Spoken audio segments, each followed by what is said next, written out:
আমি কোনোদিনই বাবার অবাধ্য নই। তিনি আমাকে তো আপনার হাতেই তুলে দিয়েছেন।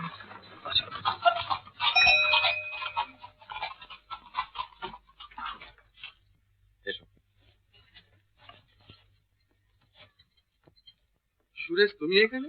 আরে মহিম, ব্যাপার কি? দেখা নেই, কবে এলে? কবে? আচ্ছা, মজা করলেন কিন্তু আপনার বাবা। নিজে নেমে গেলেন সমাজে, আর পৌঁছে দেওয়ার ধার পড়লো এই হতভাগার উপর।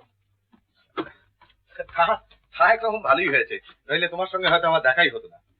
বলি, বাড়িতে বসে করছিলে নাকি? কাজ ছিল? আচ্ছা, লোক যা হোক, আমরা ভেবে মরি একটা চিঠি লিখতে তো পারতে। দাঁড়িয়ে রইলে কেন? চল চল, চল।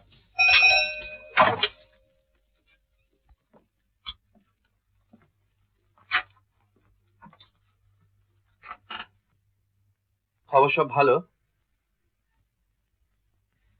আমি ভয়ানক আশ্চর্য হয়ে গেছি, সুরেশের সঙ্গে তোমাদের আলাপ হলো কি করে? উনি বাবার 8,000 টাকার দেনা শোধ করে দিয়েছেন। আচ্ছা, তারপর? তারপর তুমি বাবাকে জিজ্ঞাসা করো। ব্যাপার কি সুরেশ?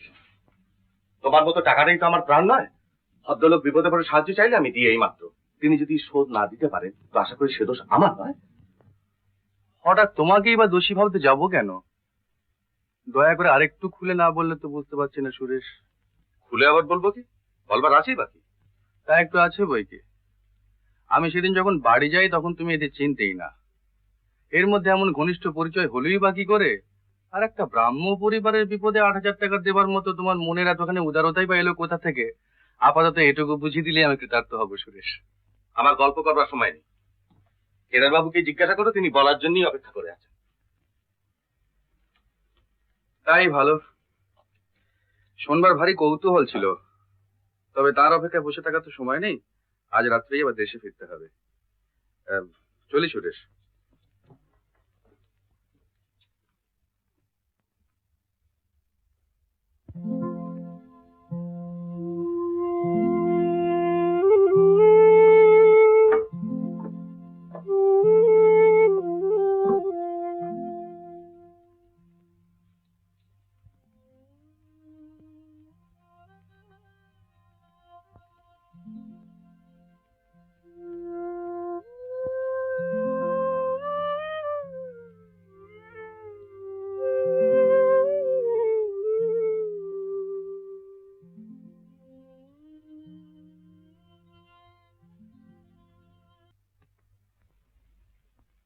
সেদিনের বায়োস্কোপটা তেমন ভালো ছিল না সুরেশ।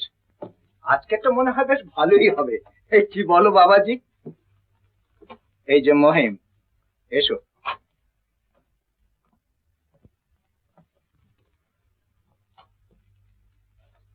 খবর সব ভালো? আগে হ্যাঁ।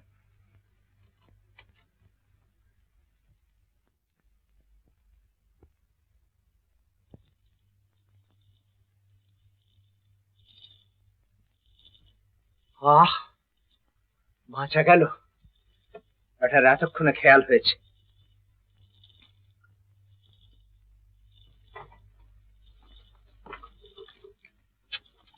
আমাকে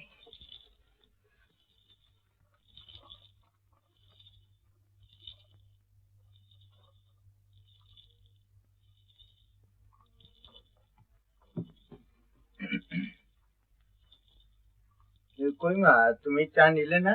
না বাবা, বড় গরম পড়েছে। তা এই যে মহিম চা খাবে না? এত গরমে তোমার চা খেয়ে কাজ নেই। তাছাড়া এই বেলা তো তোমার চা সহ্য হয় না। একটু সবুর করো, লাইম জুস দিয়ে তোমার জন্য শরবত তৈরি করে আনছি। বায়োস্কোপ আরম্ভ হতে কিন্তু আর দেরি নেই। আমি যাব না বাবা। যাবে না? সে কি কথা?